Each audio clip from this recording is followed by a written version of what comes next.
Hi guys, this is Juan, and today I'm actually following up on a promise that I did. Last week I asked you to please post your questions on Facebook so I can answer them. And as some of you know, I'm trying to work on a personal branding project, and I want to practice my speech and presentation activities, I guess.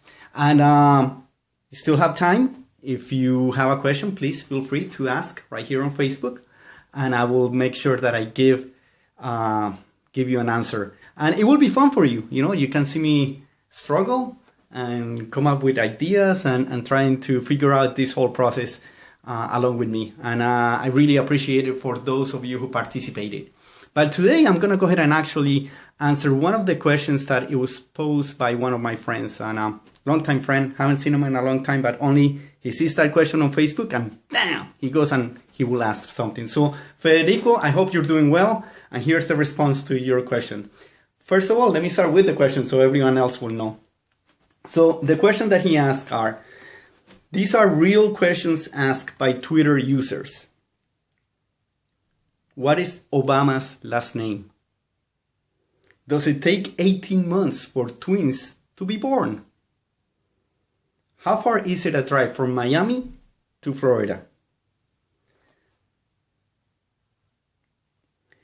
His question is, these are all questions, all Twitter questions asked by people over 18 years of age.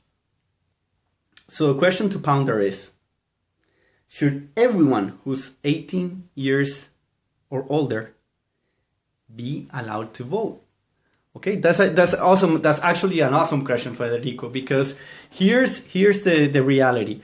On that struggle between voting age has been a long standing argument here in the United States. It actually started back in World War II when the voting age was 21, and they kind of discussed that at that point, and it became more apparent that it was going to be an issue when the Vietnam War was occurring and taking place. And basically the argument was the following: you know, you're allowed to die for your country, but you're not allowed to make a change or vote to something that you believe. So it was actually by 1971 under Amendment 26 that they actually ratified and made the legal voting age for presidential elections the age of 18. And that was back in 1971. So if you kind of think about it, it's a recent thing, looking at the whole history of this country. But what is more amazing is that in some states, you actually are allowed to vote at the age of 17 if you are going to be, and you're allowed to vote on the primaries. So basically, you're allowed to select, you know, what candidate you will like, depending what party and all this. And that's in 19 of the 50 states.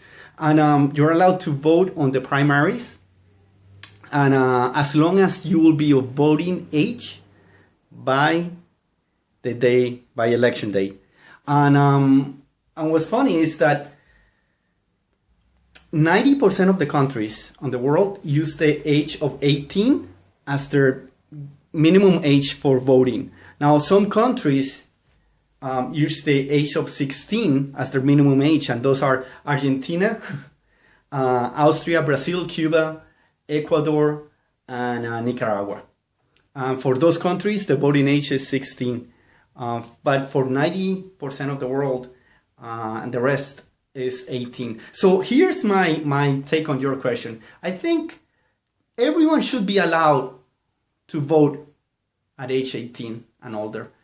What I'm not so sure is that everyone that is over 18 should be allowed to use Twitter. Okay? Thank you for posing your question, and guys, look forward to answering the next question. Bye.